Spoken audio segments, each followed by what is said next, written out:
Eli Rax, El Jefe, Mr. Glass Half Full, the revival.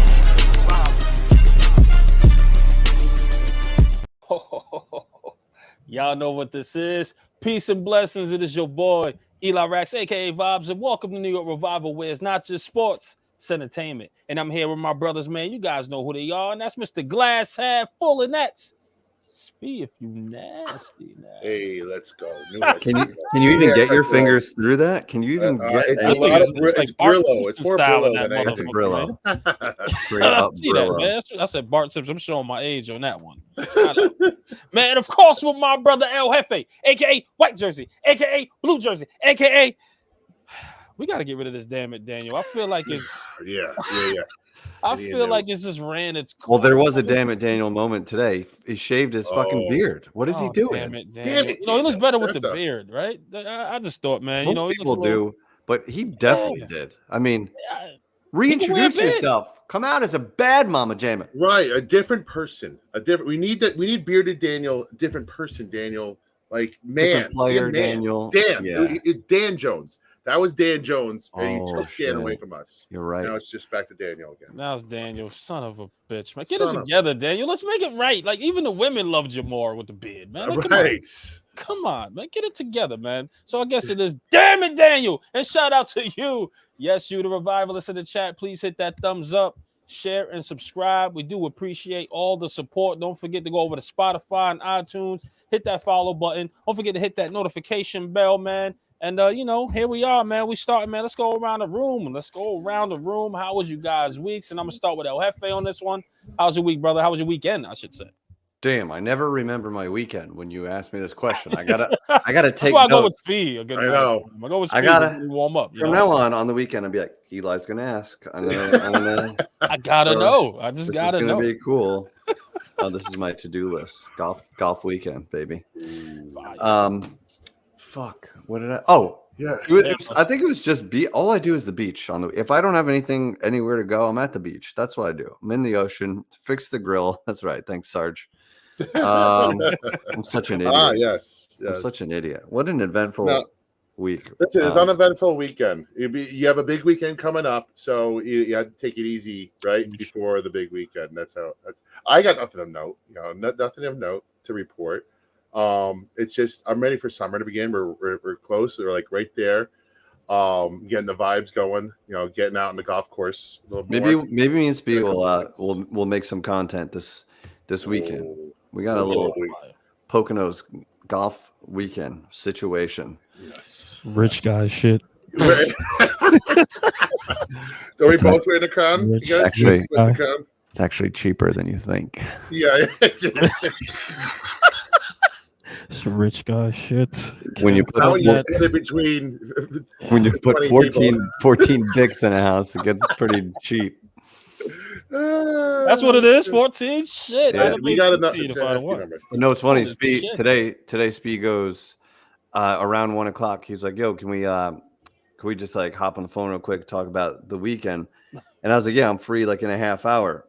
And then he was like, "All right, I'll let you know when I'm finished getting my haircut." And I was free in a half hour because I was getting my haircut at the time. Why do guys need to get a haircut before they go away with a bunch of guys? I don't know. Always. You got to look nice in a way, even if it with a bunch of guys. You gotta look tip top notch. And the wifey's like, "Wait a minute, what are you guys doing out there that you guys need to look so good?" I was like, "I'm honestly just hanging out with 14 dudes." It's not that. I'm not trying to. Sausage party. Oh yeah, sausage.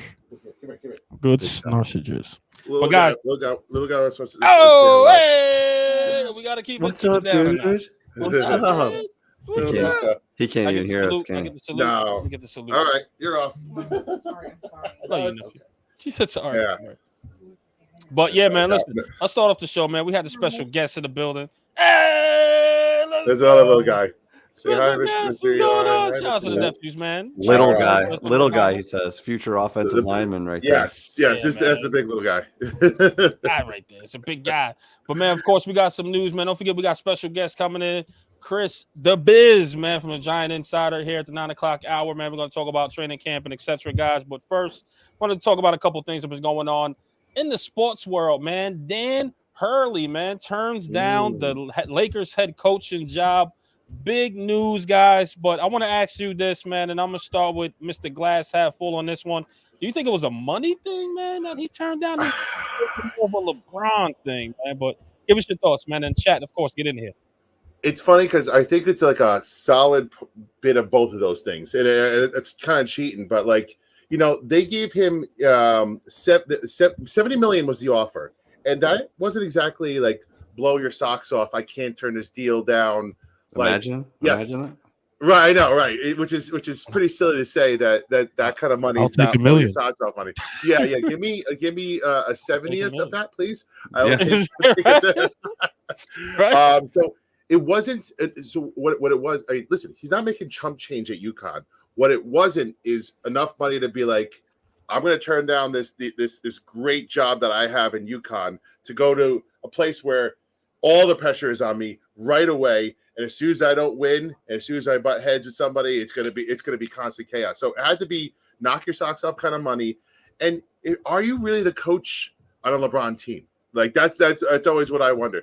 And you know, you'll talk about this further, Eli. I think about who the other guys that they're probably looking at. But like I feel like Dan Hurley is too much of a coach and too much of a hard ass for that relationship to work in the first place. So I always thought it was a misfit. So I think it's a healthy portion of it's not the right time, right place, and it wasn't enough money to be that right time, right place for me. That's what I was thinking. Hef. I thought it was smart because he's got such a good situation where he is right now. He just won back-to-back titles. He's chasing history. He's going for a third, and he's going to start the season as the number 1 ranked team in the nation. He's got clearly the buy-in from the program, the players, whatever he needs. And those opportunities are going to be there, even if like a bad season for UConn coming up would be you make the tournament, maybe you get knocked out in the 3rd round or something. Like you're still going to have that leverage to get the jobs that you want to get after that. So this wasn't a one-time chance to get to the NBA. These like big-time coaches, they go coach until their 70s and shit. Like they stick around forever. So I think he is in his 50s, but he's still got plenty of time left to coach. So I like I don't think he'll regret. He's got enough money, right? And he's going to have plenty of opportunities. So I think he made the right choice to go back, chase history, and you know, make his figure go even higher when he does decide to come out. Well, and can I just say that one more thing, Eli, before you go? Yeah. I think there's going to be like if you think about it, say Knicks flame out in the next year, maybe in the next 2 years, maybe that Knicks job opens up, and you got your Northeast. He's wearing a Knicks jersey at MSG. You have that job open up. He's gonna have his pick of the litter coming up, like you were saying. And maybe he doesn't even want to be at UConn after a while. He's gonna have his pick of the litter of other jobs too. So, you know, this guy is in a position where he could select any job he wants. And I don't think that was the one. And they weren't paying him enough to just, you know, again, blow his socks off. But you go. I'm gonna tell you right now, I don't think it's a money thing with him. I think it's a fit thing. You got a superstar on there, LeBron James, which obviously coaches a team without coaching a team, right? Remember when he was on, I believe it was the Cavaliers guys when he was on, and Tyronn Lue took over as coaching, and they're in the playoffs, and he's drawing up the play, and LeBron's talking over him, and Tyronn Lue had to go, yo, relax. I got this. You freaking relax. And, and I'm giving a censored version of what Tyronn Lue said. You get what I'm saying? So I think he understood Dan, was like, listen, I got an ego I got to go in here and match with. I don't got time for that. I already deal with all these kids here that's coming in with some sort of egos. Now, of course, with college students, you can control those egos a little bit. When you're talking about a 39, 40-year-old and the rest of the guys on there, these grown men, it's going to be hard to lead some of those guys, especially the old dog that's there. You can't teach him a new trick in LeBron James. So that's not a good fit there for me if I was there. And I'm like, listen, you can keep the money. And, of course, there's a bump up in salary, right? I'll take $70 million. That's a nice bump. It is. I mean, compared to other coaching, obviously his salary isn't there. But, of course, he's a college coach. He doesn't have really much experience when it comes to the NBA. Correct me if I'm wrong. You know what I mean? So he'll be making a leap there as well. So that's why the salary is like that. However, I think he understood, like, this is a big personality I have to go up against. This isn't the team I need to coach. The perfect fit will be with, like, the Knicks, like you said, Speed. The Nets. Yeah. If he could build the Nets again and make them a winning team. You know what I mean? So teams like that, is the teams here going to go in and actually make a difference there? Because those guys are going to look to him and be like, all right, well, lead us. But not with LeBron there. LeBron's the coach, the player, probably the freaking GM at this point. Because not too long ago, I don't know if this was parody news, J.R. Smith was in consideration of a coach. J.R. freaking Smith, if that doesn't have LeBron James on it, what the hell does? That's GM LeBron wanting his buddy or someone that's going to agree with him and not tell him what to do. That's what that is. And that's something you can't have as a coach. That's failure right there. So your first trip to the NBA, they fizzle out, you get fired. It's like you're not going to get the shot again. It's really hard. Not many do. I walk into that situation. Hell no. If I was Dan, run, stay to UConn, win a third one, my guy. Go out there and freaking win another championship and make history for yourself. But do not go to the Lakers. You made the right choice. You made the freaking right choice today, man. So shout out to him, man. Just to get you an idea, top 5 coaches.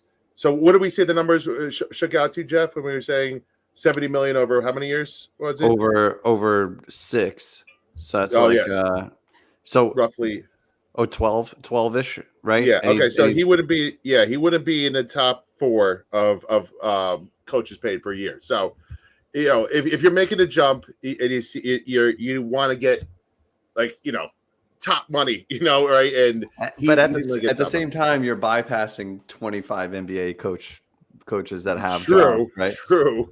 But either way, I think it was somebody said it in here, maybe Sarge, but like to uplift your family, go to the West Coast and go through all that. If you feel like you had unfinished business, finish it. You're not going to regret, staying with a great thing to go be LeBron's scapegoat because they're not winning there. Yeah. They're not winning anything. And he doesn't strike me as a West Coast guy. Like Danny Hurley's jersey. Always been an East Coast dude. Yeah. He's always been. It's a different lifestyle out there. His personality, which is fiery as shit. Like he is a fiery motherfucker. I don't think he would vibe well in LA, especially, being a hard-hitting coach. Shout out Bill. Thank you, Sarge. That was Bill. My bad, Bill. Yeah. But I think we're all in agreement that we think he's made the right move, and there's going to be other opportunities. He's not old where he's like, this is his last shot, and he's got to take it. It's not even close to that. So I think we got plenty to go for Danny. Totally agree, man. I want to jump on another subject, guys, man. Another topic here. A big one, a doozy, man. Caitlin Clark has been left off the Olympics, man. Kind of caused an uproar between the WNBA and, of course, around the entire sports world here. But I just want to go around the room and get your opinion on it because, man, I think I have mine. And the last week we kind of went viral in this YouTube world here. You know what I mean? So, of course, we're going to give our opinions on it. But I'm going to start with El Jefe, man. Caitlin Clark snubbed off the Olympic team. Give us your thoughts, man, and we'll take it from there.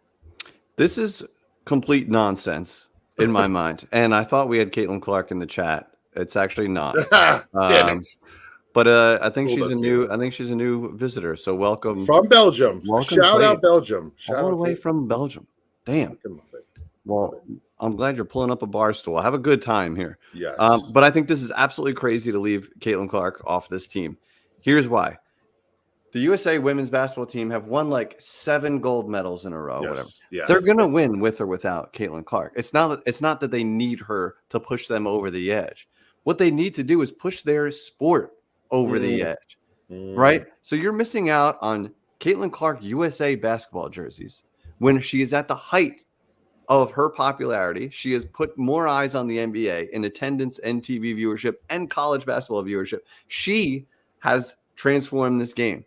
It is criminal to leave her off the roster for a veteran who might be better, might be more deserving. Like, it's just not smart. You have a chance to put her on the map and put the game on the map. And it's not about her going out there starting and pushing people down the bench who are better and deserve it right now. It's about her having a moment on the big stage. Listen to the crowd, even in Paris or wherever. I bet she would get a response. And it's about her going in with in the second half with 5 minutes left and banging 3 or 4 threes and raising the game of basketball for women. That should be the goal. It's a missed opportunity, money making. No one cares about. No one really cares about another gold medal. They're gonna get that either way, whether she's there or not. You need her there to raise the game even further, and they're completely missing They're completely missing this. Who is the commissioner and what does she do? What does he or she do? I don't know who it is. No one knows. Who is your daddy and what does she do? Right. No, you're right. You're right. You're 100% right. It's short-sighted. That's what it is. I understand what you're going for. Like, you don't want to mess up team chemistry. I think one of the things that was said when it happened was they don't want the publicity. There's going to be too much publicity on and too much people wanting. Listen, yeah, right. Too much publicity. Whoever says that, and there's going to be controversy. Her fans are going to want her to play more, and then that's not gonna fly because they've won. That's still good for the game, right? Right. Any publicity is good publicity. Like, they're still watching the game to see if she comes in. This is what you've been waiting for. You have been waiting for a star to come in and like have it be must-see TV. You finally have it for whatever reason, whether you hate her or not. It doesn't even matter.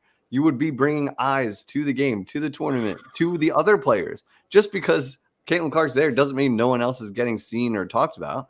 It just means that more people would be watching. So it doesn't matter how you win the gold medal. You have a chance to elevate your game, and you're completely whiffing on it. That's what it is. It's short-sightedness all around, man. It feels like it's short-sightedness. And like, what was it that really grew the NBA game and started these overseas people to start doing their own thing? It was those dream teams, man. That you parade Michael Jordan out there, Larry Bird, Magic Johnson.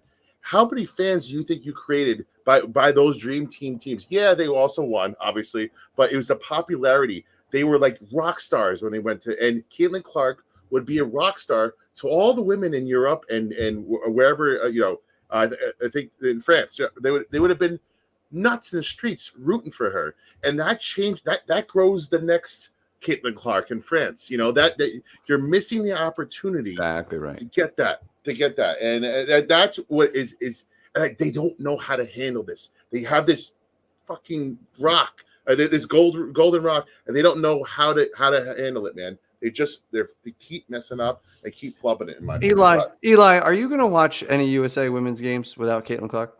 No. And what are we doing? What are we doing? No. And listen, I'm gonna be honest with you.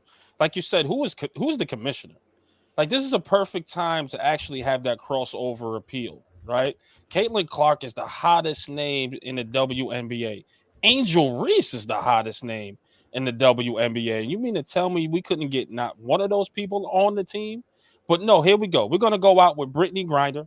Respect to her, but I think that's more of a political move than an actual player move. But I'll save my reservations for another time for that one, or why I think so. Then you got a 43-year-old person in Diana. Forgive me, Diana. Right? Rossi? Is it? Yeah, forgive me. I can't get her last name, but I think she's 43 years old, right? And again, I don't want to age anyone here. I don't want to seem like I'm age bashing, whatever the hell the new term is, to try to cancel people nowadays, right? But you're going out there with these women that is obviously aged. Some of them are very up there. Most of them have gold medals at this point. You couldn't let the young pups shine. That's bringing the eyes to the league. You couldn't make that happen not once. Imagine, like you said, Hef, earlier today. I don't know if you said it now. Forgive me. But Caitlin Clark coming off the bench in the fourth quarter. 12 minutes left or something like that. And then just balls out shooting threes from half court. Right. You know what I mean? Imagine if Angel Reese, it's a buzzer beater. Imagine a buzzer beater from Caitlin Clark shooting the three from freaking where the NBA line is. Imagine Angel Reese coming in and dominating, talking her mess to all these people. Just imagine the eyes that'll be on this Olympic team. But no, this is and I hate to say this. This is why some people will go, well, this is why women don't need to be in charge of certain places, right? Because when you look at stuff like this, where they're in high power positions, it seems like more ego, and it seems like more them being real. What's the word I'm looking for? Real tedious, real petty to me. If anything, petty. It is petty. You know what I mean? It feels like they're being more real petty, if anything, by leaving some of these people off. So you mean to tell me Caitlin Clark is so much of a distraction? We don't need her there. We're ready to win the gold medals. You guys been sweeping it for years now. You get what I'm saying? So what's the point? I don't think you're gonna lose. what's I don't an think eighth you're going to lose at this point. Right. What's an eighth medal going to do? It's not going to do as much as Caitlin Clark being on a team. Coming in here being that global icon for you. Right. Being that Michael Jordan for you. Angel Reese coming in being that icon. Being those, that's not going to do nothing for you. You're just going down there and win another medal. No one's going to watch it respectfully. And I'm not trying to poo-poo on the WNBA. I love the direction they're going in. I'm watching every show. I watch every game as much as I can. But let's be honest. I'm watching it for those two individuals, and especially Caitlin Clark. I'm watching it for her. And if you don't have her there in the Olympics, what the hell am I going to watch it for? What am I watching it for? Yes, those ladies are talented. I love it. I love it. Those ladies are talented. I don't want to take away from their talent. No, you're right. But you mean a freak. Diana told, come on, Taraz. I watch it for UNESCO, maybe? That's my girl. Yes. Shout out to UNESCO. I watch for UNESCO. Shout out but to the rest of this on this, no, come on. The star power is freaking Caitlin Clark. Y'all screwed the pooch on this one. All for what? Chasing the gold medal. I respect it. I want gold too. I'm USA, baby. But y'all screwed the pooch for making that global crossover appeal. You screwed it on this one. And I got to highlight a perfect interaction that me and Scooby just had in the chat here. When she said, her girl AJ is going to be playing. She's pumped. And I said, I didn't know she existed until a couple days ago, like being completely honest. We're just learning about the league. We're just learning about it. And she's absolutely right. Like, we don't watch like that. She's been all over the media for years.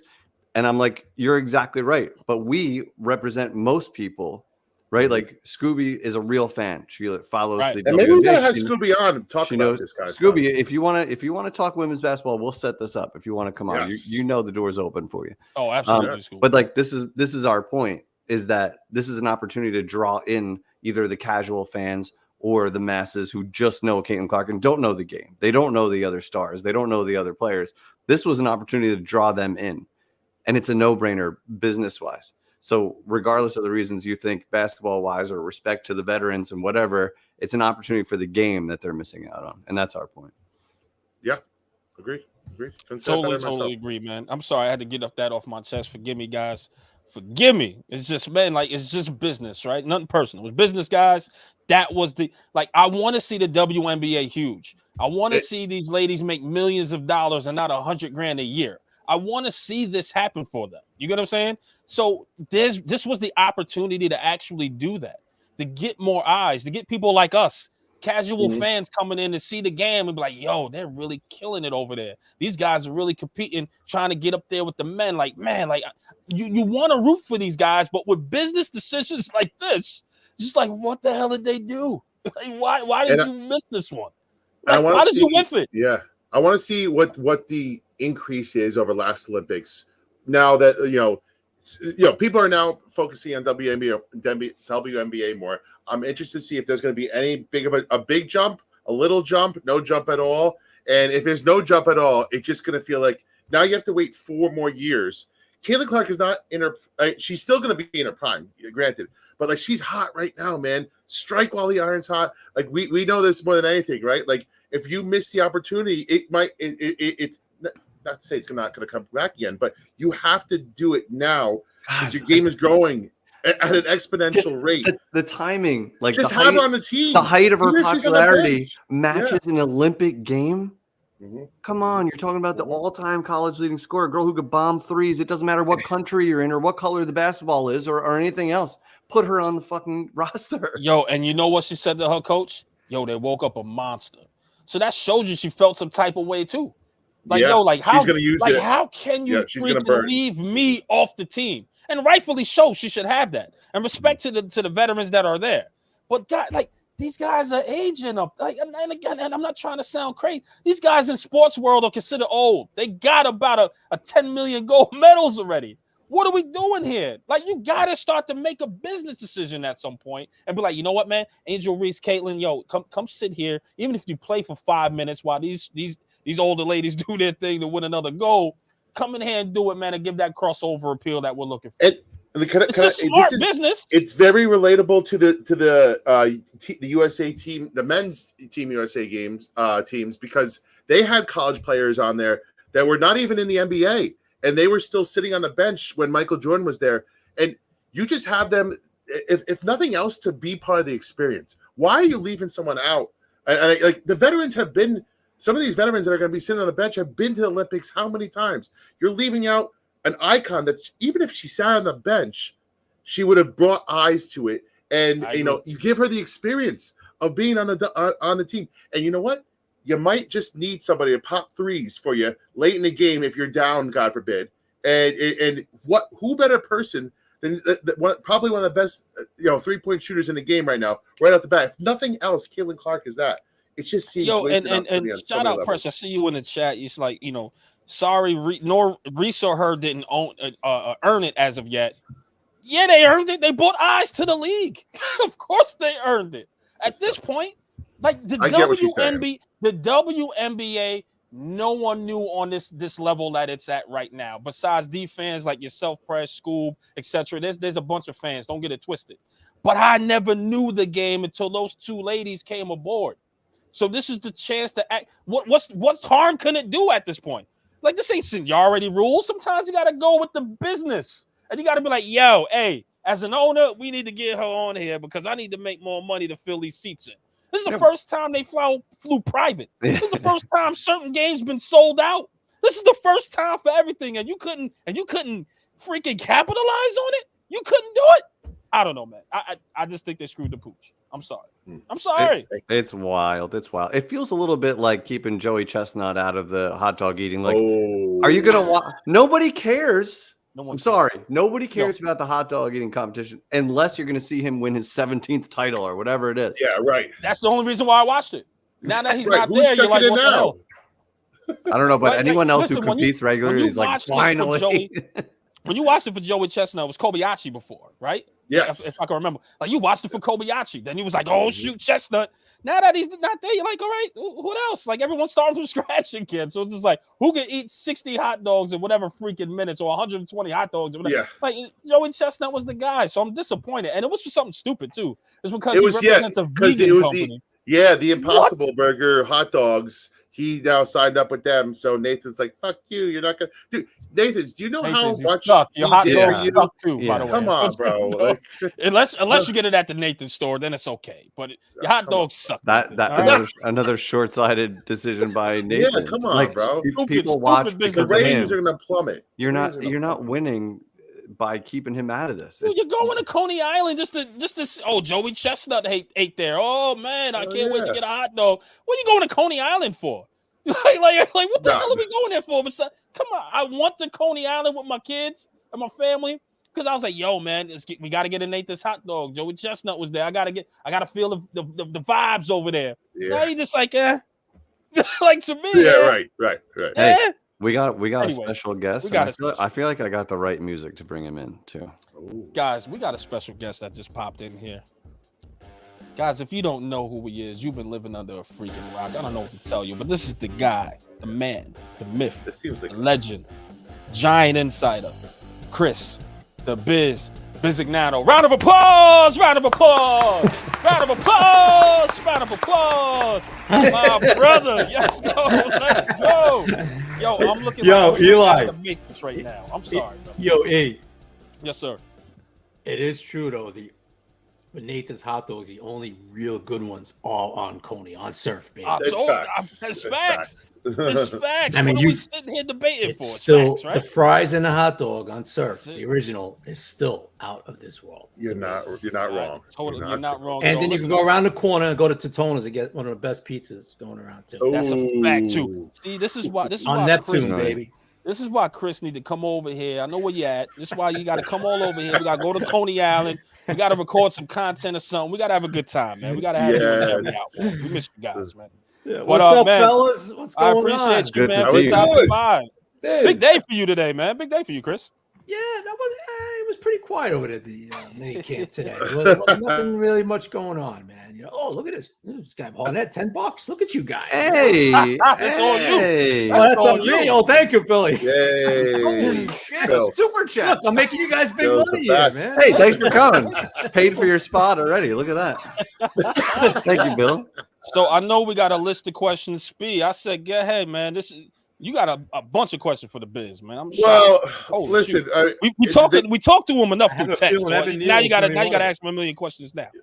Evan Neal might be a hot topic. Let's I want to start there. There. We have some other stuff, but I want to start right off the bat with Evan Neal. Can you just kind of clear a couple things up for us, Chris? Because we're confused here because if he's still out and he's still injured, is it that he's gotten a setback, or is it that he's just not progressing the way he wants, or they want to keep him 100% healthy when he's hitting training camp? Yeah, they want him 100%. Sort of like what they did with Daniel today, Okay. They want Evan 100% for him. They just want to hold off, make sure he's good to go for training camp. That's only, Spiro, that's only that's really important is training camp. This other stuff is like OTAs when they call it mandatory, the whole stuff. But look, Daniel could have went today too. But, I asked Dave's about Daniel today, and he's like, we're just going to be, safe, and we're going to hold him off the training camp. That's what's important and stuff like that. So, no, look, I saw Evan today. He was walking around. He looks like he's walking pretty good, and I expect to see him at the end of July, and then we'll take it from there.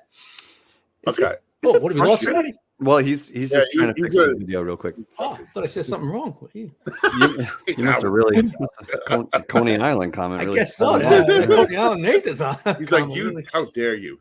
It seems like they're just juggling the offensive line again, and it seems like fans have anxiety about this because you go in with half a plan, and then they're surprised when it doesn't work out, and then they ask for patience, and it's like, well, you are the ones that are supposed to understand this and get it right. So, how can you give us peace of mind about this offensive line? Is it possible right now? Well, it's the right tackle position. I mean, what do we do? It's going to depend on Evan. Yeah. One thing, guys, I tell you what. Now we'll see what they do in training camp. That's the tell-all. But one thing I'm noticing these OTAs in today's mini camp, they're not putting Illuminor on right tackle. That's what I'm talking about. Confusing. Well, this is a little confusing to me because to me, fellas, this swing tackle is playing guard. So if something happens to Thomas or Neal, you got to kick Jermaine out to tackle, okay? But we're not seeing that so far in this offseason. Now, that could change next month in camp, and they start cross-training these guys. But it looks like to me that they want, Josh Azudu as the swing tackle, okay? Which to me is insane. But, I mean. Yes. All right, thank you. Thank you.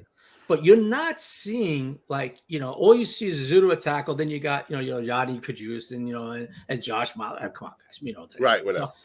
So we've seen that movie before. Yeah, I mean, so it looks like they want that stability with Illuminor at guard, obviously Schmitz, and then Runyon at right guard, and obviously Andrew. But if Evan gets hurt, or whoever one of the tackles gets hurt, they want to put Azudu in not have the moving parts. That's the impression that I'm getting right now in this offseason. That could change, obviously, in training camp. But, guys, to me, two things. Yeah. One, the swing tackle's not on the roster yet, especially they got a little money to play with now with Darren retirement, who gets released in, August, whatever it might be. Right. Or two, Illuminor is going to be the swing. He's going to kick him out the tackle, but we have not seen that yet. I think that's, to me, I don't know what the hell they're doing.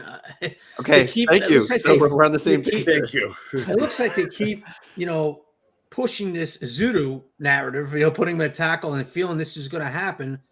We'll see. But to me, if you got Illuminor, dude, I hope to see him cross-training in camp, because if I don't see him at tackle and reps at camp, then that's their plan, and I just don't get that.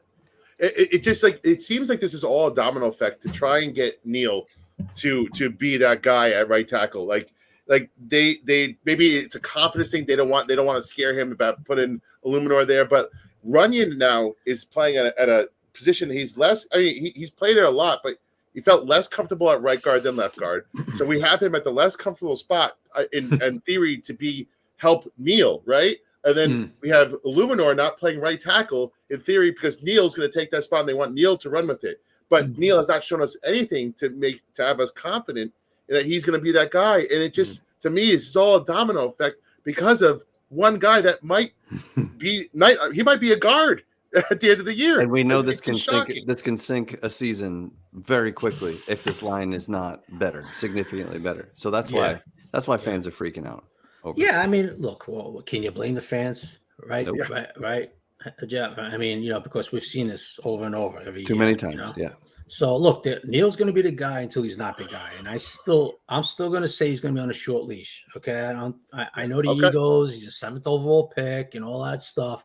That's the only reason why he's getting his shot. But they want him healthy. new offensive line coach, and they want to bring him in there, see if he could go back to playing Alabama type football.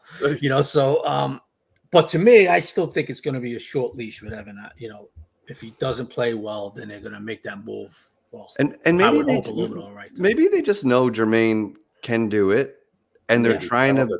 But the whole cross training and moving guys line, like the best lines don't necessarily do that. You have your position, and you know what I mean. Like so, but other teams have a lot more luck with health, and they draft better, so they have the luxury of doing that. So the Giants have just been a mess. We know how important the line is. I want to shift to the next topic here. Darren Waller retired. Maybe he's going to focus on music, get himself right. But how do you think this makes, like, I'm not going to lie and say, oh, this was such a bad move. I liked it at the time because I think they needed the best. You mean the trade? You mean when they traded? I'm sorry, yes. Right. I like the trade at the time when they added him because they didn't have an option to get an alpha receiver there. This was a guy who has proven to be an elite weapon in the NFL. So I'm like, I'm not going to hate on the move in general. But now one year later, got 12 games out of him in a lost season and he retires. Do you look at Joe Shane any kind of way for this move, or do you kind of respect it and it just happened to work out this way? Jeff, Spiro, come on, it's a good move. The third gave up a 3 and all that stuff for a guy that can make a difference. Look, Joe took a shot. It didn't work. Who the hell knew he was going to retire in a year? Come on. Yeah. Who the hell knew he was going to go through a bad divorce? Obviously, we see that, right? Yep. Look, there was the risk of the injury. We knew that going in.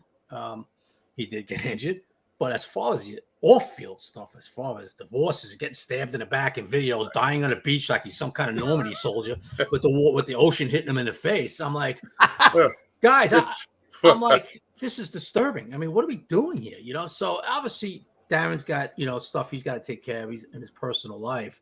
And he lost the desire to play, but nobody saw this coming a year ago. You know what I mean? So, to blame Shane is ridiculous. It really he's leaving a ton of money on the table. To walk away from $11.6 million is not an easy decision to make. So I think the Giants did it in a respectful way to give him as much time as he wanted. But I'm not going to hate on the move because I was in favor of it. At the and fellas, the 12 games he played, he was effective. He had 52 catches.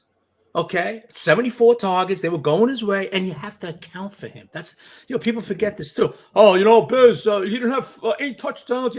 Yeah, but do you understand? You have to. He's that type of tight end where you have to account for him when he's on the field. Because right now, guys, they don't have anybody to account for.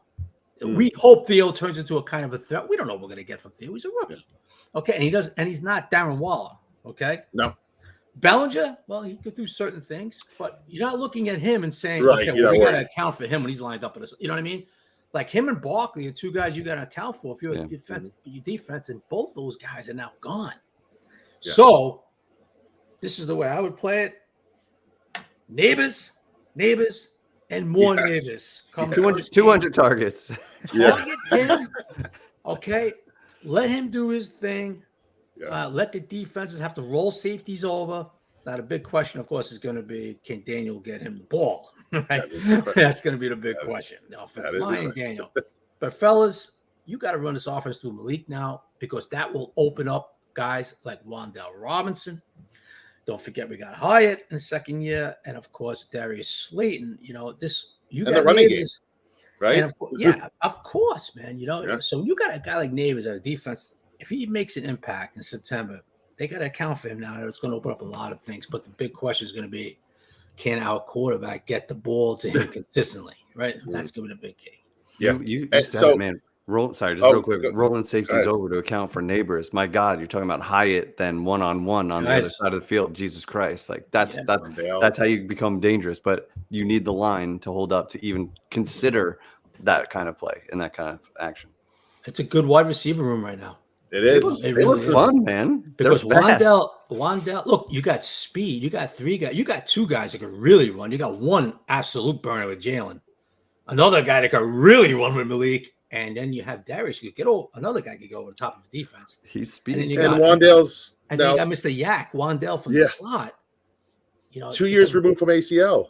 You know what, fellas? This is a pretty damn good offensive group here. I agree. Wide receiver, because not really a matter of Daniel getting him the ball. I know. The offensive line holding up. So Wandell had that big play today. How did that look live in terms of his like breakaway speed? Does he look? He clearly looks fully back. Oh, he's 100%, Jeff. No question about it. He's going to be a real threat from that slot. No question. You get him that little quick slant that he got today, and boom. He could break when he's fast enough to do that. Isn't a burn a breakaway speed, but he's quick enough. But he's going to be a matchup nightmare for teams. He's going to be a matchup nightmare.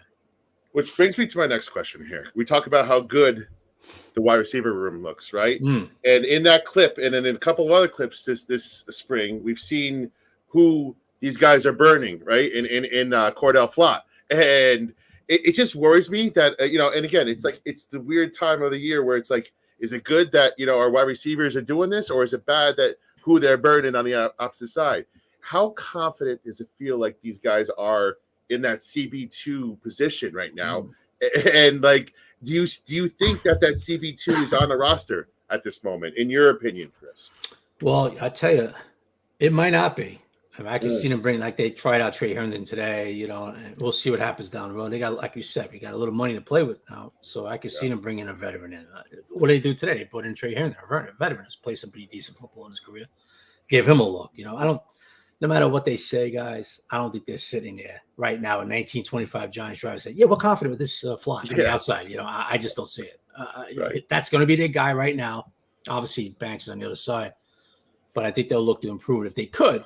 If not, then Flott's their guy. But you can't really sit here and feel confident, and with the outside position, but opposite of Tay Banks, So, and we'll see what happens. Today they had Nick McLeod a lot with the ones. He was in the slot. Yeah. It's going to be him and Drew Phillips competing with that slot with Darnay Holmes. And they actually had Darnay Holmes on the outside a lot today. Oh, that's interesting. Yeah, I put that on Twitter. I like that. Why not try it? So they're going to look at all. They're going to look at all different combinations.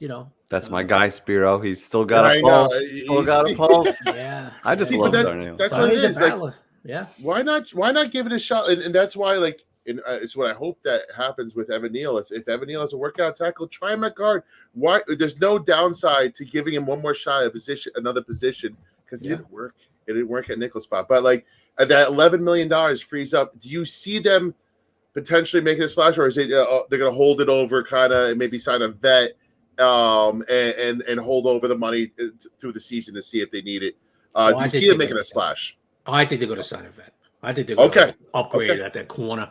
Or like I said, maybe even that swing, bring like a Tyree Phillips type guy in here, to compete for that swing. Tyree's not available until November, for what I understand his injury. So, So I think you hate to say it because Waller could be a factor, but at the same time, now you got some money to play around with if they need to. So I think they'll look to upgrade it. Yeah, I do. Is it true that we had Bellinger just hanging out on the side today, but he's healthy?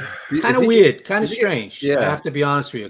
Bellinger was with us today on the podium, and he just said that he wants to get, Daboll wants to get Theo and Lawrence Cager, who, by the way, watch for him this camp. It looks like they really want to throw him in the mix. Cager, they want to get him more reps, a little more athletic upside, right? Cager is, he's like a receiver, guys. He really is. You throw him in a slot, he's really like a receiver.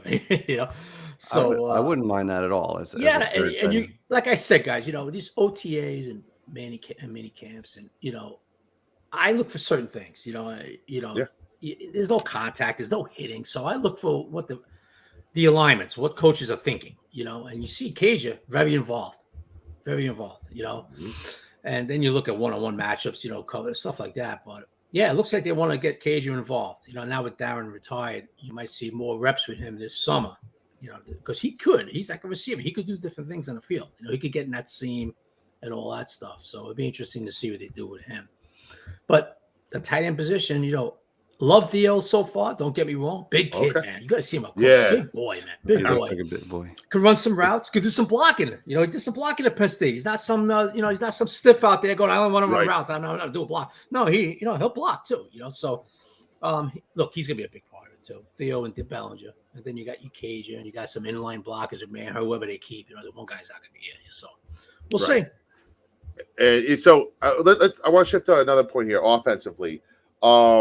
Now we've seen now that Daboll has fully started taking over calling the plays. Now, I don't know how much you could tell of anything in minicamp. Do you notice any difference with Daboll now officially taking over and calling plays? Do you see any tension between him and Kafka? Is it business as usual? Same looking offense? How does it look so far with Daboll now? One thing looks like Daboll wants to do is get me a little more hurry up. Today they practice very, very hurry up on offense. A little hurry up offense, you know. But you know what? It's too early to tell right now. Yeah. To be honest with you, as far as what the difference is going to be. It's going to be, I could tell you, probably the biggest difference is going to be unpredictability with Daboll. He's probably going to call more, and he's going to be calling plays. Let's face it. Yeah. You know, Daboll could say, and he's probably not even going to tell us. Probably not even in the week leading up to the Viking game. He's probably still not going to tell us, you know. And then you'll just see it the first game. You know? That's the way Dave's is, you know. So, but the big, you know, you're going to see a little more off balance, a little unpredictably more than Kafka probably, because even Singletary said it last week, and he's like, you know, you got to be on your toes with Daboll because he had him up in Buffalo. You got to be on your toes with Daboll calling plays. You don't know what he's going to call next. Yep. That's probably going to be the biggest difference. You're probably going to see more throwing. You know, Daboll likes to throw the ball. You know, he does. You know, he did it up with. I know he had Josh and all that stuff, but he does primarily like to throw the ball. And I think now with this receiver room, you're going to see a lot more first down passing with Daboll. Hey, that would be nice. Yeah, which would be like a little bit of a change from Kafka, right? How many times have you go crazy? Like, come on, can we throw the ball on first? You know, just too predictable. I think that's going to be one of the changes with Dave. So you're going to see a lot more first down. I'm curious, and maybe that's the only reason they were able to get Kafka over here originally, is a promise that he could call plays. But I found it strange from the beginning that Daboll didn't want to steer his own ship and kind of call plays from the beginning. It's something that I've brought up several times, and I'm glad it's finally happening. But they didn't want Kafka to leave so much, but Daboll needs to call plays. So there's a little bit of like weirdness, maybe tension going on there. I think Kafka got a promotion, probably a raise in the process. But why do you think Daboll waited so long? He wanted to be. Okay, I'm sorry, Jeff. Yeah, he was a successful offensive coordinator, an offensive play caller. He proved in the NFL that he knows how to do this. Yeah. I just like, if it's me and I could see the ship going down, I'm grabbing that thing and I'm taking control. This is my livelihood. I may not get another chance, kind of thing. So go ahead. Yeah, what do you think? I think that's what he's doing this year. Yeah. You know, he wanted to be CEO. He wanted to be the head coach, not the coordinator coach. You get what I'm saying? Yep. Right. You know, he got a guy in here calling plays, and he wants to be the CEO. But now after 2 years, right now I think the mentality is, well, if we start going down, if this ship starts going down, guess what? I want to be the reason why it's going down. And he wants to change it up. Obviously, he saw some things last year where he's like, I would do it differently, and I'm going to do it differently. You know, they gave Mike the promotion. He got a little more money and all that. He likes Kafka a lot, but it's just a matter of, hey, I want it to be my show. You know, he did it obviously for years. And the CEO thing is still going to be there, but I'm going to call the plays. Yeah, you know? I can't wait to see this. I want to see this. I want to see. If you need something done, you got to do it yourself sometimes, right? Okay, like Daboll's, he's got to get shit done. He's got to get shit done. And I just want to get your opinion on this, Chris. And of course, hey, Eli, hi. Well, thanks for joining us. Just in case you don't know, you're on a New York Revival podcast. Oh, thank you, man. Listen, welcome. Got to figure out where I was here. You know what I mean? Trying to figure this out. Now, for those who was listening on Spotify and iTunes, I had a crash here for a second, so forgive me, man. We're back. So I remember Nathan's all of a sudden had a crash. I had a crash on Nathan's. You know, it was the Nathan's. But let me say this, because obviously Daboll is calling plays, right? So, do you feel like, you know, they're doing this as like more of a optics sort of reason here of why they kept Kafka around because of the Wink Martindale situation? Do you feel like they just kept him around for that? And do you feel like Daboll is kind of on his last rope here with the Giants, the fact that he's taking everything into his own hands at this point? Well, I hate to say last rope, and as far as Mike goes, look, Mike wasn't happy. Do I hear music? Is it music? Yeah, man, that just totally threw me off. I'm sorry, I was just welcoming. No, it's all right. That is totally threw me. Okay, no problem. I just thought it was on my end. I'm like, where the hell is this effing music? You're like, keep it down out there. Keep it down. Okay, no problem. I just wanted to make sure it wasn't on my end. Like, I didn't know where the hell I was coming. Okay. Look, was Mike happy about he's going to lose the play? Listen, we don't know he's going to lose the play. Right? Of course. No, he's not. You know, there was some tension or some things. Yeah, but that's what happens when you lose, when you go 6. It happens, you know. But he thinks very highly. I know for a fact he thinks very highly of Kafka. You know, they're going to game plan together. but Daboll's going to call plays this year. As far as I'm sorry, E, the question is not that he thinks the ship's going down, but I just think that Daboll, if the ship does go down, he wants to be in charge. He wants to be one of the main reasons why. He feels they had to do some things differently in offense, and that's why he's going to call the plays. I respect it. Really quick, Ebe, and then it's back to you, brother. We got to get our weekly Precious. I mean, we have some respect to Precious. You guys making the money here. Sending $20. Precious keeps the lights on. I better get my 10%. Of course. What is curveball? What is curveball? Chris is back. What exactly? You're familiar with this? Oh, let's go. Let's let Biz knows these guys better than us. So, which player on the team would make a good stand-up comedian? That's a good one. Oh, out of you guys? On the Giants. On the Giants. Yeah. Which player on the team would make a good stand-up comedian? It's not Daniel Jones. I'll tell you that. No, it's definitely not Daniel Jones. Oh man, that's probably Tip. I don't know. That's a good question. Stand-up. I have to think about it. You almost said Thibodeau. I could see that. I could see Thibodeau's got a pretty quick sense of humor too. Tibbs. I could see Tibbs being in there. He's sharp. He's pretty. He comes up pretty sharp. Fast. I have to think about that one. I don't know. I'll think as we move along.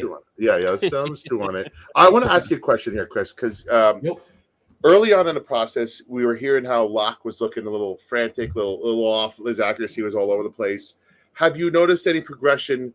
Like, I feel like he's got a good coach in Daboll now that is going to hone him in and get the best out of Locke. Have you noticed progression in the weeks that have gone by? And do you feel comfortable if Locke were to take some actual live reps now going forward? Yeah, look, Drew is Drew. Some good moments or some bad moments. The thing, fellas, is that he's got a resume. We know what he is. It's not some kid just coming out of college and say, "Well, what do we got here?" So Locke is a guy. Teach an old dog new tricks. Is that what you're thinking? It's like we know what Locke is. He could have good moments and then he could have bad moments. So. Yeah. What are you seeing? Well, you're seeing some quick hits with Daboll, getting out of his hands quick. Then he'll take some shots down the field. One pass, he'll look great. Then the next pass, you're like, what the hell? So he's still Drew Lock. It's Lock. He's got a big arm. We know that, right? He can wing it around a little bit. But he's been a backup in this league for a reason. Yeah. It's still DJ's job to lose. So what you're saying? There's no threat at all. It's not. I know people want to put that out there, like if Locke has a somewhat good practice. What about Locke? Guys, it's DJ's job to lose.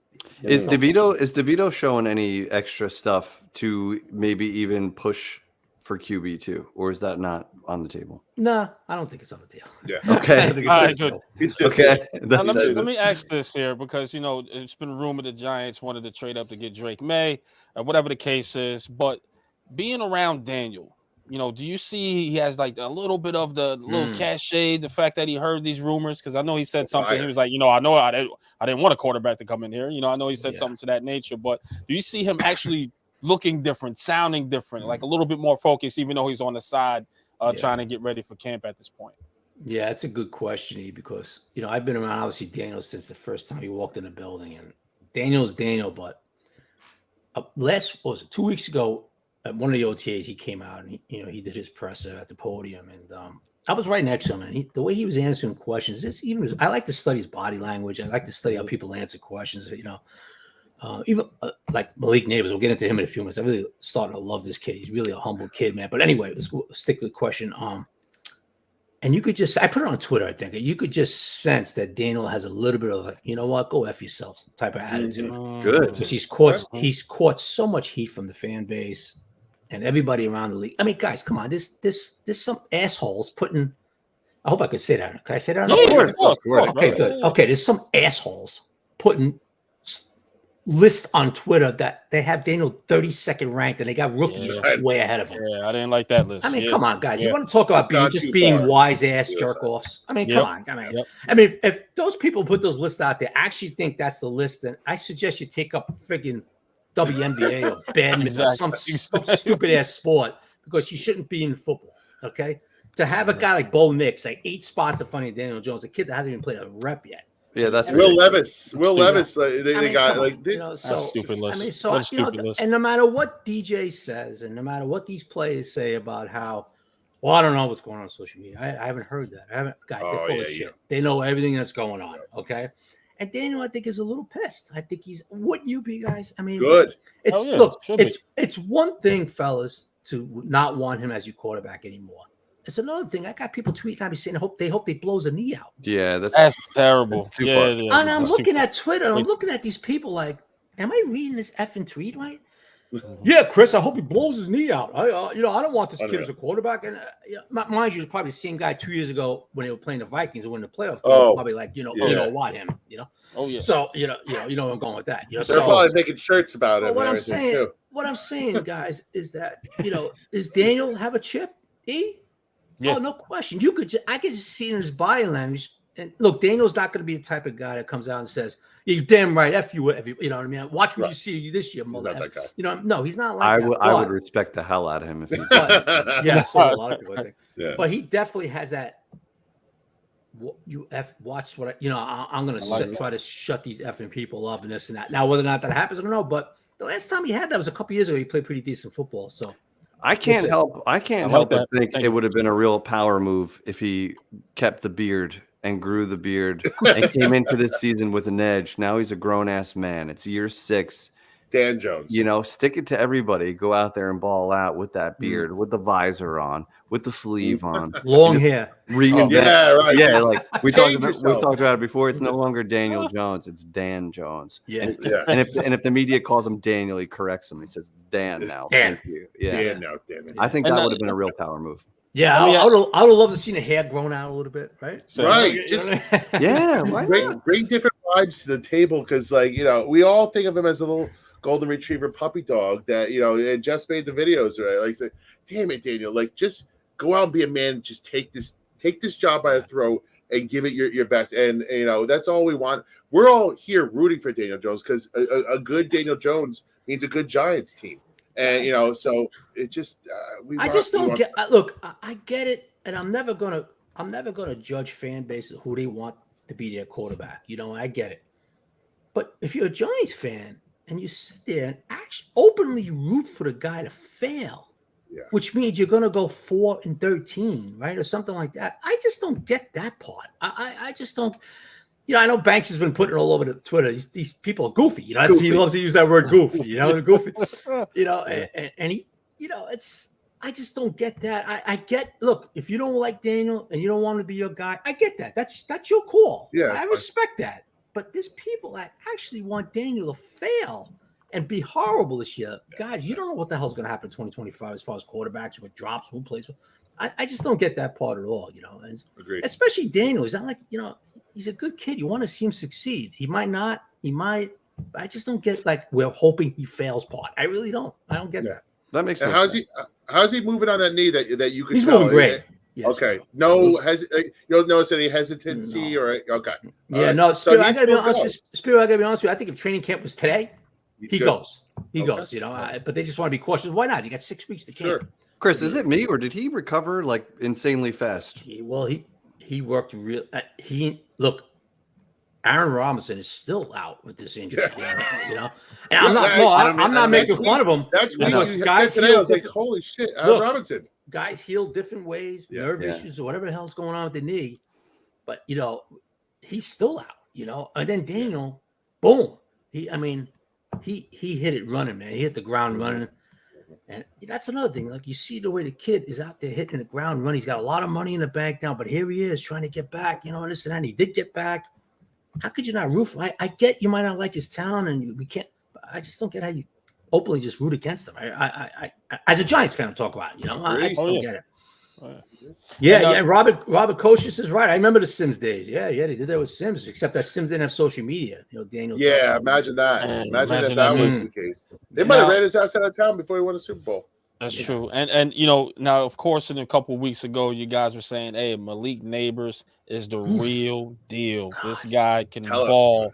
Just looking at this kid, the fact that you said he was humble, but just looking at him, a lot of people want to compare him to the other wide receiver that we had here, to Odell Beckham Jr., right?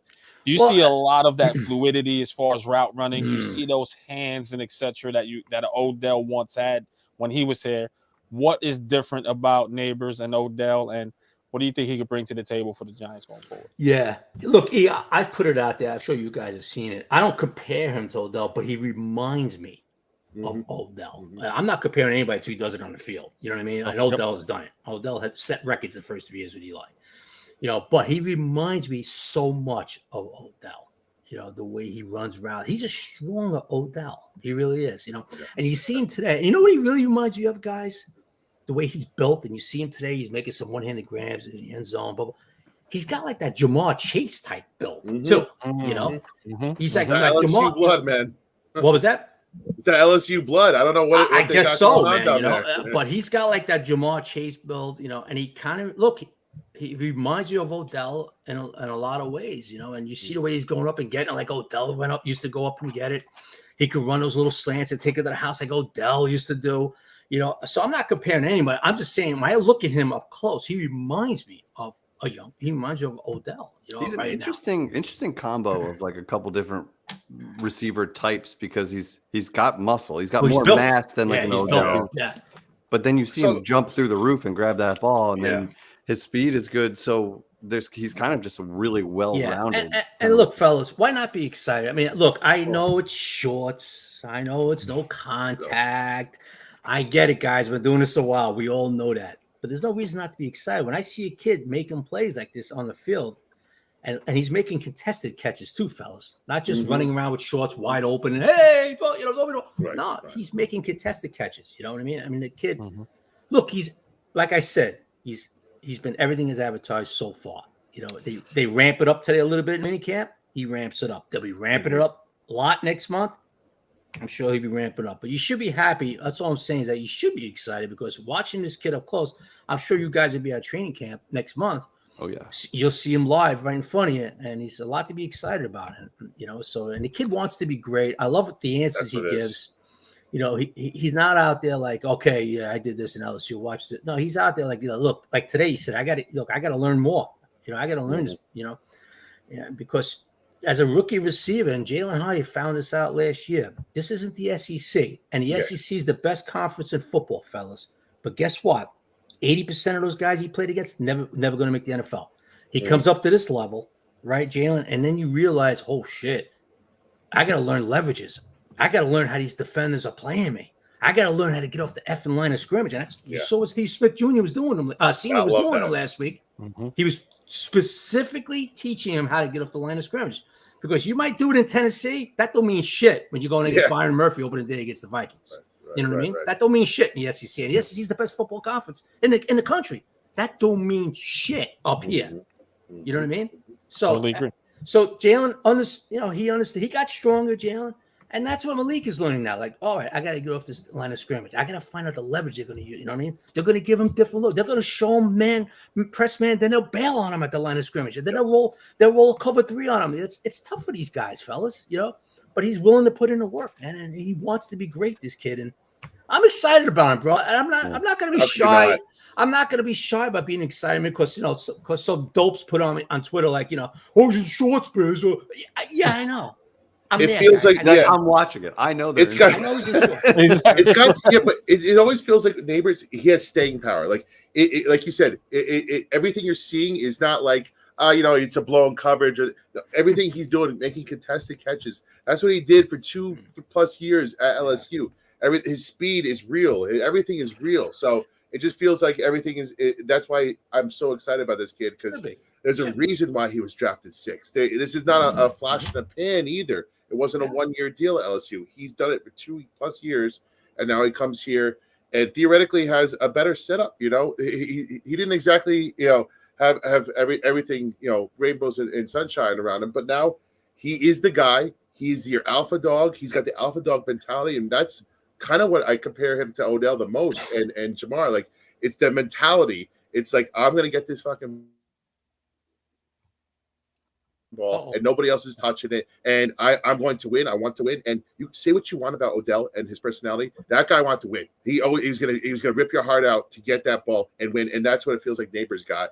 And he's a little bit more low key. He's not it doesn't feel like he's looking for limelight like Odell was, but he's still got that alpha dog mentality too, which is like the perfect combination for me. Wait till he goes. I don't think you're going to see him engage, asking a kicking that to marry him or anything like that. Yeah, right. Definitely not. I don't see that coming down the pipe with Malik. I think look, fellas, Malik went through an experience where he was arrested. Okay, like last year or something like that. I think it hit him like holy fuck. Oh, I'm sorry. Yeah. Like oh shit, I'm gonna blow this. You know what I mean? And his family got him and says, "Yo, you're gonna be blowing this, brother. Get your shit together." You know what I mean? Don't be walking around with a gat on a street corner for what? You know what I mean? So he learned his lesson. Look, guys, I'm never gonna look down on anybody. He's a kid.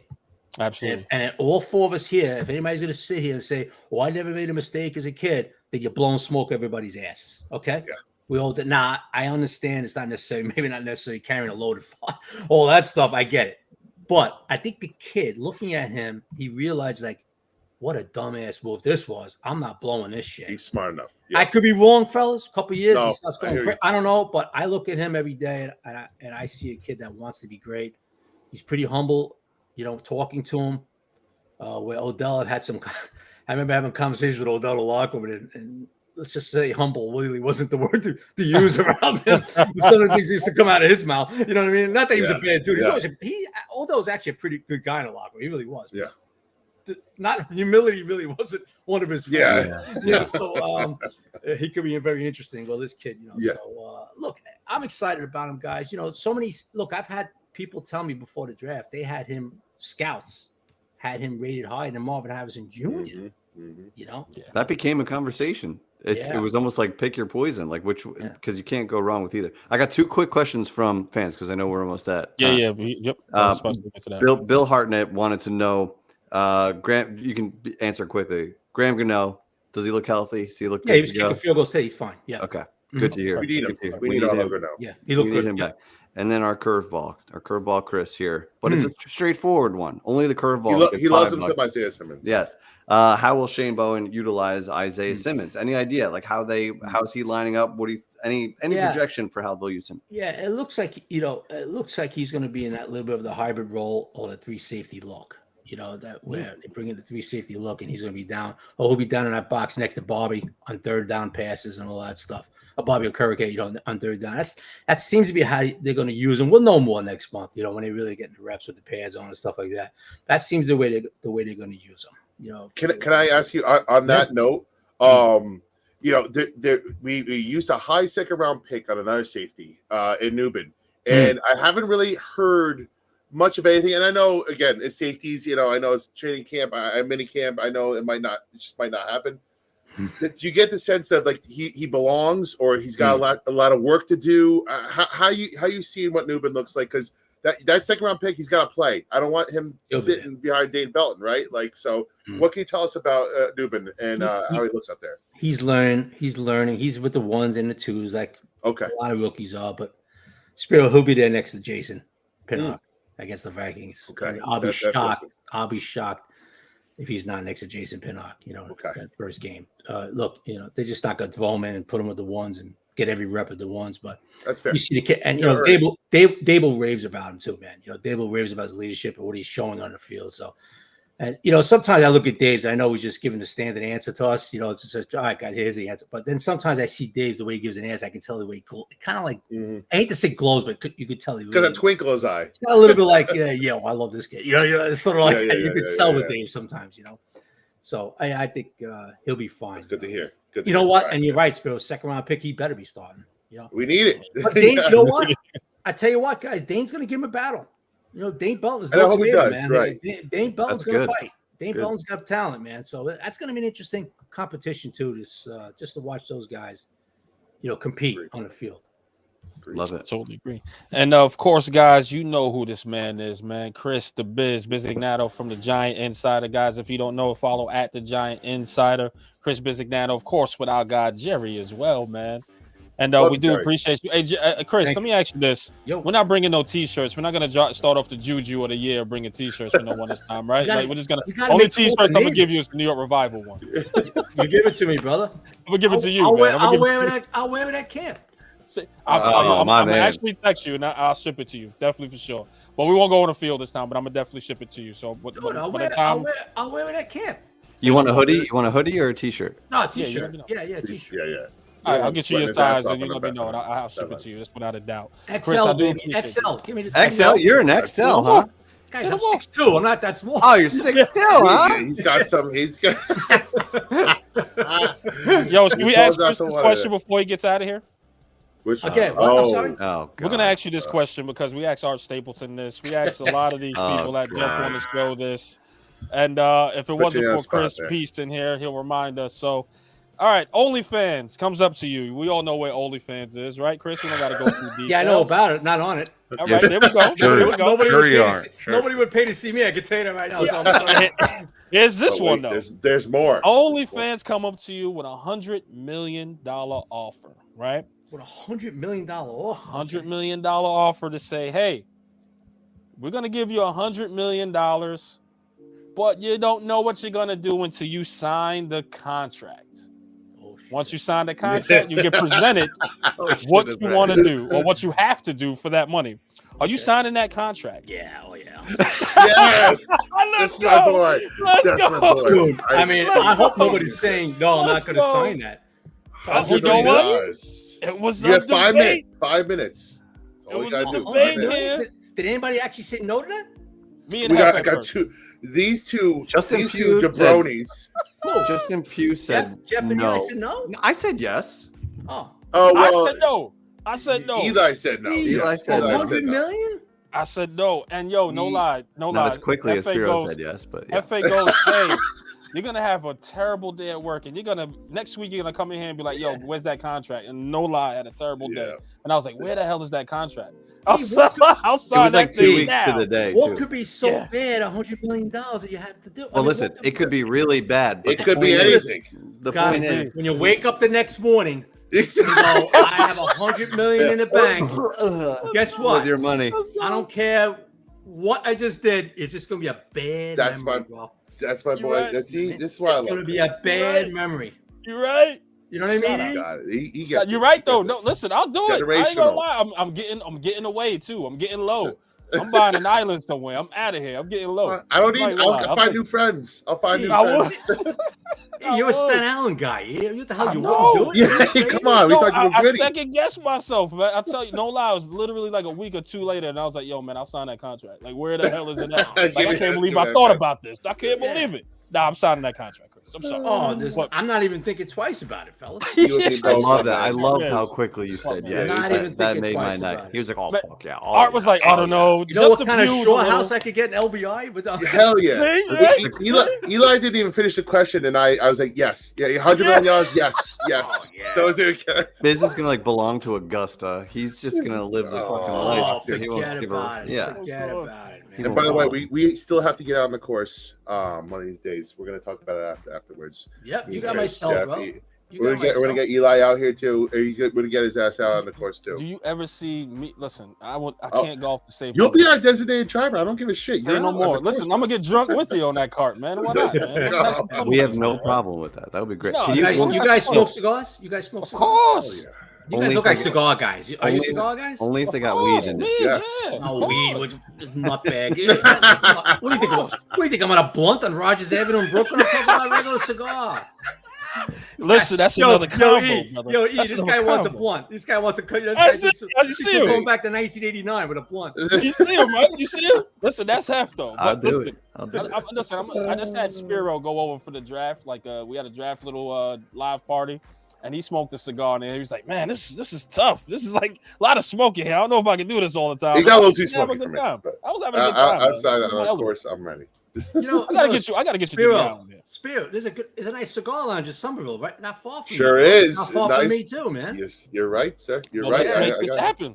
Maybe after training camp. Let's make something happen, man. We'll talk about it. We'll talk about it. Our people gonna talk to your people, Chris. Pretty good. Yeah, Chris. Get Jerry. Dude, not for nothing, but a combo podcast. Let's do it, bro. It's happening. It's happening. We were close to this too. Like we gotta figure this one out, brother. Let's talk. Let's talk. Podcast, so the Revival Insider. Let us know. Ooh, I'm dead serious. I like the ring. I'm serious. Chris, let's do that. Thank you, fellas. Thank you, brother. Chris, thank you, man. We love you, brother. We'll make sure we coordinate. Make sure we see you at camp so we can come say hi. But we always do. We've done that the last year. Yeah. Make sure we get you your own T-shirt. No sayings, just Revival. Dude, boys, didn't I say last year what I was going to do? I did for you. Did it. He gave me the shirt. Biz is the reason. I put it on. He is the reason. We got Darius. Please show the people, for the new people that are in here. Do we have the clip in there loaded up still? Or what? Like Chris did. Oh, by the way, boys, I think we burned video. Whoever, I don't know who's your engineer guy. Who does his video? That one with me and Jordan Rain on Nabers one the other day. That was class. I love that. I'm glad you liked it. In that case, it was me. Yeah, exactly. I was like, "Where's he going with this?" I was waiting to admit who the guy was. Yo, no, but don't lie. Everybody was. I said, "E, that's freaking great." Yeah. Oh, cool. Everybody was just drooling over Nabers, so it got us all excited. Like you each felt the need to record a video afterwards, and Art had a tweet. So we were like, "All right, let's put this together with a couple of highlights that we have." Put a beat behind it, and it kind of came out cool. I think it got people. You guys got us so hyped on Nabers. Everybody just saying what this was. It was funny because me and Jordan after the practice, we just looked at each other, and Jordan. You're like, "Oh shit!" Jordan, like, "Oh fuck!" And I was like, "No, dude, fucking Malik," It was like one of those type deals. You know what I mean? Love it. And I saw he did one and then you guys put it together. I text E. I was like, "Yo, that's freaking great, that video." Man. I was like, "Yo, we put our hands. It was that's our editor right there. We saw it, but the editor in chief. For some reason, Spirit, I thought you were the engineer. I thought you were. Listen, we all wear many hats. Yes, we all many hats, but too many hats. We all.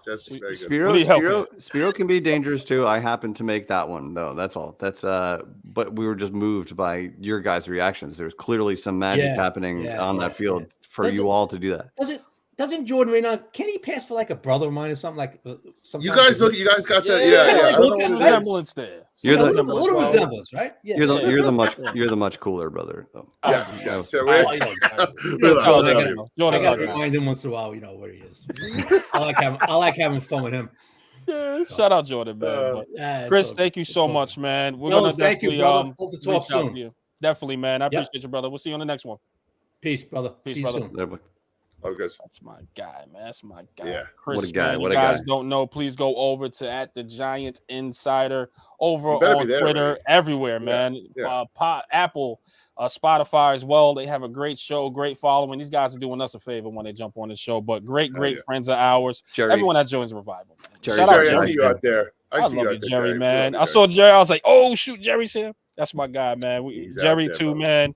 Great people. We cannot tell them enough. Like we talk to these guys probably every day or every other day.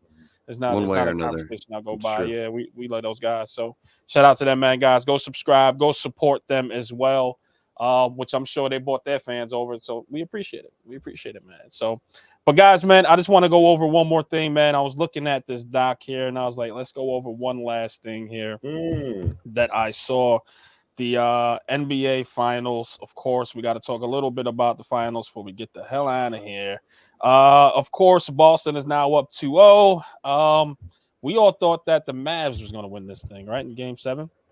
I don't know if this is going to be over. Yeah, no. So 2-0, man, I did not see this coming. Guys, you see a sweep, or you at least them winning in 6 or 5? It's 5. It's 5 for the Celtics. Luka's done. Not that he's done. He's given it his all. He's got nothing left in the tank, and he's empty in the tank. Kyrie isn't doing what I thought he was going to do. He had to hold up his end of the bargain for them to have a chance. And Boston's just they're superior defensive team, and they're shutting Dallas down. They're just shutting Dallas down. Ready. It's I think Dallas gets one at home, and then it's a wrap after that, man. It's a wrap. And Boston's been, they've been to the fire how many times over the past 5 years? They're due. And Tatum hasn't even done anything yet. That's the scary part. They're not even peaking at this point. Brown looks so good in Game 1. Holy shit, did he look good? Listen, it's a wrap. I'm sorry, it's a wrap. They just got too much going on. And like for Porzingis, who they didn't even need him to get to the finals. They walked to the finals, and then Kristaps comes out and just puts on that like in his first NBA Finals game in Game 1, just putting up I think 18 in the first half or something like that. Knicks fans cringing everywhere watching that. It just sucks. It sucks. Well, but someone was saying on the radio like it took him being the third piece, to unlock him, right? Like he wasn't good as a first piece. He wasn't good even as a second to Luka when he was in Dallas. But him in this situation as a third piece where he's so talented, he's better than everybody else's third piece, right? He's got number 1 pick potential. But, and when you unlock a guy like that as your third option. He landed in a perfect spot because not many teams could have him be the third piase. By default, he's going to be the first or second most places he goes. He's a unicorn. He's just a freak of nature, man. The way he shoots, it looks like he's like running and pushing it or something, and then it switches. I'm like, how the fuck? From like, deep too. At 7'2" or something. He's just looking down at the rim. He's a freak. But I'm not. I'm honestly I'm not as into this finals. Like I was hoping for a better series. I know. I was hoping for like badass Kyrie to come out and like put on a show. That's what I thought. A lot of stars in these finals. I thought. And that's what I thought, man. Like I really thought that the Mavs would give them some sort of a challenge. But as you're watching this game, you just go, man, the Mavs just don't have it. It's just Boston. It's their time. They're cooked. They're just ready to go. I wouldn't be shocked of a sweep, but I think in 5. Boston's going to wrap this thing up, man, and bring it home. They're just playing too damn well. And let me just hold on before we close it out, E. Hold on. No. I'm not going to let you do this. I'm not going to let you do this. Tell me. Because I already know where you're going. I already know where you're going, Speed, and this is just only going to upset me more. Okay? All right?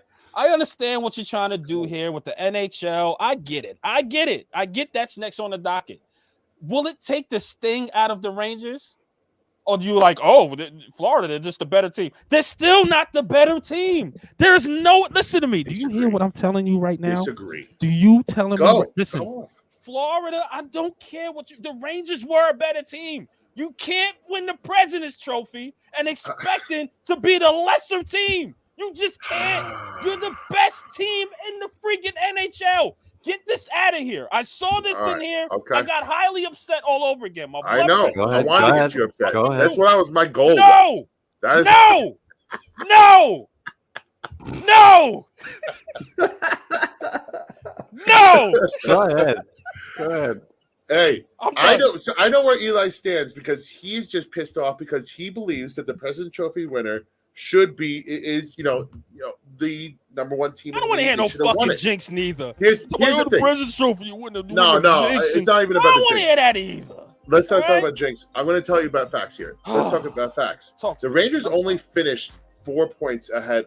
2 wins ahead of the Panthers. So it's not like there was this huge gap in the regular season. This team shut down everybody last postseason too. They made it to the Stanley Cup final, the Florida Panthers, and they're back again for a reason. They're a fucking buzzsaw right now. They are a fucking buzzsaw, and you know who they're shutting down right now? The best player to grace this game right now in Connor McDavid. Connor McDavid is the best player in this game, and he's non-existent. He's got 1 Draisaitl. Point. Yeah. I think he's got 1 point in 2 games. Draisaitl, one of their best players, shut down. This is what Florida does. They're just making them disappear. Yeah. They choke you out. They give so much of an effort. 3 periods. Everything, and they by the time the 3rd period comes, they just suffocate you. They kill you. And on top of that, their goalie is looking like a fucking star. Let me ask you, Speed. Let me ask you this: if the Rangers would have made it to the Cup, you think they'd have beat that team too? What was the Oilers? Yeah, I think they would have beat the Oilers. Yeah, they would have. They would have. The Oilers are not to me. They're not a superior team. To me, they're not. They're right. The Oilers are like the Rangers. Florida looks like impeccable right now because it's Florida. We understand. They forecheck you to death. They just they're all over you nonstop. So you can't teach that kind of they just are so heavy and they try so hard all game long that they just wear you out. By the time the game's over, you're just fucking just get off me. Get off me. Like they just shut up. Yeah, like I'm sorry. I don't mean this. Man. Shut no, up. I know the frustration, but it I love when Eli gets upset like that. I hear the frustration because it sucks. It was still the Rangers. It was right there because I truly feel like you said, if the Rangers beat the Panthers, we'd be beating the Oilers, in my opinion. But the fucking Panthers are a buzzsaw, man. It sucks. It hurts so much because I don't think we were more talented. That's what hurts. That's what hurts you, Eli. The Rangers are more talented. What the Panthers are so much more aggressive. They were just so aggressive, and better they game plan. You make mistakes. Rangers are listen. I'm done. I'm done. We were aggressive. Shout out Kevin Morales. And Jay put this the best way. Sorry. The Panthers are just a better playoff team. When it comes to the playoffs, it's just different. Regular season, when it comes to the fucking President's Trophy, that don't mean shit. It doesn't mean shit, respectfully. It doesn't. Because when it comes to the playoffs, it's a different level. Yeah, no, because Eli, you play a lot of shitty teams during the regular season, right? When it comes to the playoffs, you are playing the best. And you know what the Panthers done? They shut down everybody good on Boston. They shut down everybody good on the Rangers. They shut down everybody last year that was good. This is what they do. They just shut people down. And let's be honest, if not for Igor, it would have been much right. It would have been even worse. Yeah. Igor made it look respectable. Standing on his head to keep the Rangers in those games, man.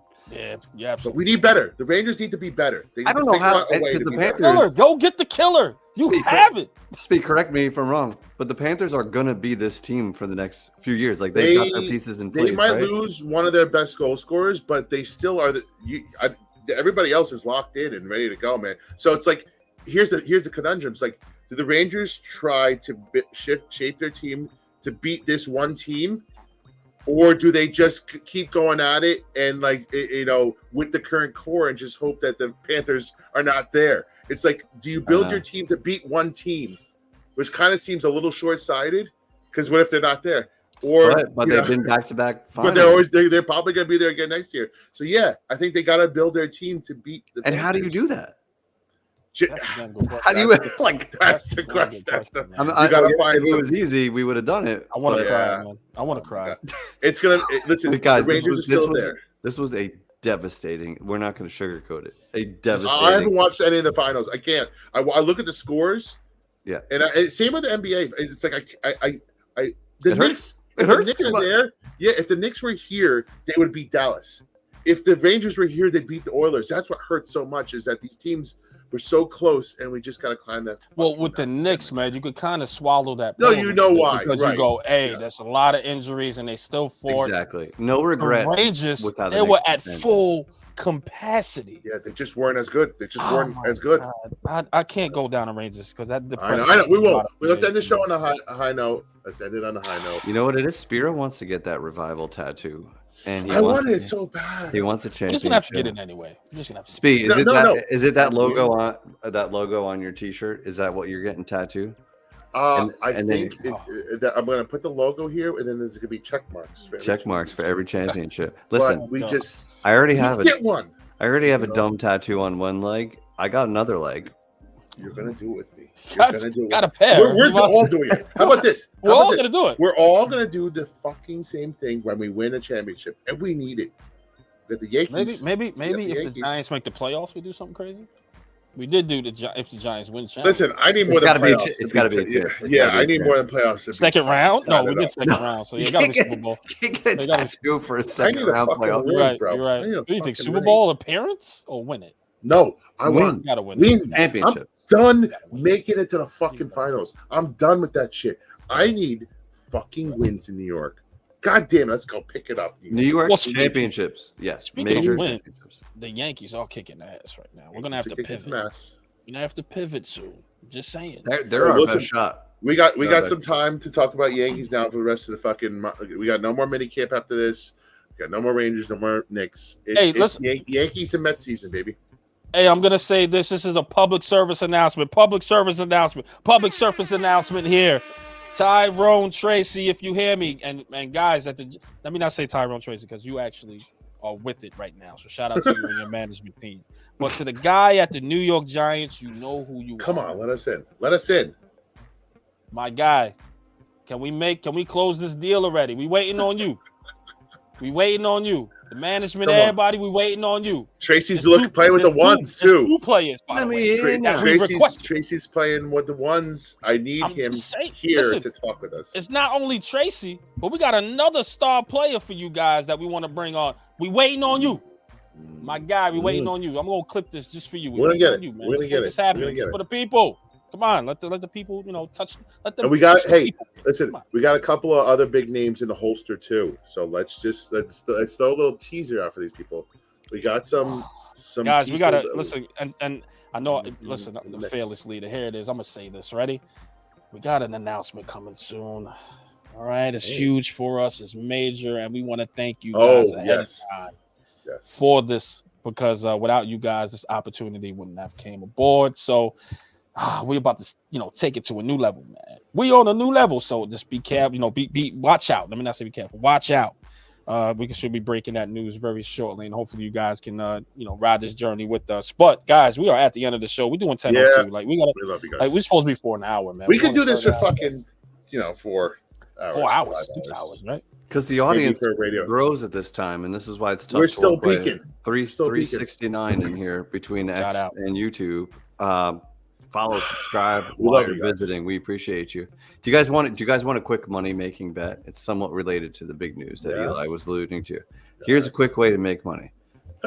Does everyone fully believe that Florida is going to win the Stanley Cup, Boston's going to win the NBA championship? Mm-hmm. Right? So you bet those two as a parlay championship winners, and then you add in a Yankees World Series championship. Oh. Those two teams win. You're going to have a cash out option that's guaranteed to be more than you put in. If you want to make money quick, you do that and you cash out. Or if you've got balls of steel, you fucking ride it out and you go for the big money at the end. That's my 2 cents. And let me send another one out to you guys. Scotty Scheffler is as locked in as any golfer has ever been since Tiger Woods. Mm-hmm. You might as well just fucking bet him to win the goddamn U.S. Open, because nobody's beating him right now. Nobody's beating him, and he's still plus money. It's free money because the field is so fucking big. Like exactly. If he becomes even money, then he's on a ridiculous here. Which you can't play better than he is right now. He's just winning everything. And these are tournaments with 100 fucking people. Like he's just winning every time. When is the U.S. Open? Is that this weekend? This fucking weekend. What a golf weekend this weekend. Damn. So you guys going golfing and missing it? That's another subject, man. Yeah, but guys, all right. Listen, man. We got to retire or something and make this our job so you can. My wife's gonna kill me. A million places, but yeah, listen, guys, we got to wrap this up here. Okay, all right? let me turn the music down. Okay. Yeah, man, turn that music. Okay. I just want to shout out to the 370 people into the building. We thank you. Without you guys, we won't do this at all. So please, if you're watching on X, jump over, hit the link that is in the comment section, hit that subscribe and thumbs up button on YouTube.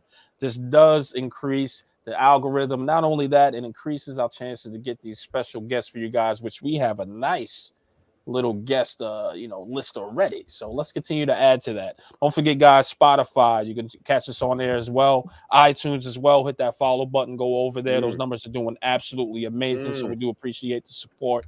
And guys, of course, man, on behalf of my brother, man, you guys know who this is, and that's Mr. Glass Half Full of Nets. Spee, if you nasty now. Shout out U.S. Cricket. Shout out U.S. Cricket team. No big deal. Yo, yeah, you guys don't even know about that. I just did not expect that. No, I'm sorry. I know. That's what I do. You are late in the game, and he's like, cricket. I'm telling you. Shout out, Spiro. Yo, this is my chance. I just did a podcast for 90 minutes and never brought it up. And now that we're signing off, U.S. cricket, where my cricketeers at? Where my cricketeers at? Bro, where did that come from? Oh my God, where did that come from? Did we lose his audio? Yes, we lost his audio. No, cut his mic. We're gonna end this show. Cut his mic. Cricket. You cricket now. It's crickets, Spiro. Yo, he's done. Someone cut his mic. The cricket. U.S. cricket. Let's go. Off the rails. Off the rails as usual. Go U.S. cricket. Oh my God. And of course, man, on behalf of my brother El Jefe, a.k.a. white jersey, a.k.a. blue jersey, a.k.a. Damn it. No. Shout out U.S. badminton team. The big tournament this weekend. I just want to shout out U.S. badminton curling. Don't hate on you. Yo, where did that come from, Speed? Like, I actually just randomly saw it on my screen. That was the most random shit you've ever said. Yeah, that and we've logged hundreds of hours of. Don't you guys know that I'm a sports? It was like Tourette's, right? Speed version. I'm a sports. I got sports Tourette's. We had a 90-minute show, 95-minute show. It literally, and it was during sign off. And that's what he's like. Yeah. Shout out to the lacrosse. Shout out to the Girl Scouts of the USA. U.S. cricket. We're back on the map. We have just we just entered the game. They got great. We just entered the conversation. Shout out U.S. men cricket. Shout out to cricket. Shout out. We're coming. We're coming for blood. My wife's in the back. Shout out to her too. Like, yo, we try to. Shout out, wifey. She's gonna kill me. It's already past 10 o'clock. Bye bye. What are we doing here, Speed? All right. Oh man. Oh shoot. Now we got a super here. Now, thank you, Chris. Thank you, Crispies. Shout out darts. I want to go see darts game at some point live. Whatever random sports can I throw out? Now we gotta get to the super here. Shout out you, Crispies, man. I do appreciate you, brother. Hey. How's it go? We just spoke to. Oh, you hit the button. I'm sorry. My bad. What's going on, Chris? Man, you missed a great show, man. You caught it. You caught it. You can't do it. You can't do it. Flying off. Sorry, we came for the cricket conversation. You never would have thought we were talking cricket. See, hey, you never. This is why you guys should tune into you know what? Survival. And the number we might talk about WNBA. We might talk about cricket. We might talk about OnlyFans. You never know what you're gonna get. So come through. All of the above, maybe. That's what you got tonight. So yeah, on that note, right? Are you done, Speed?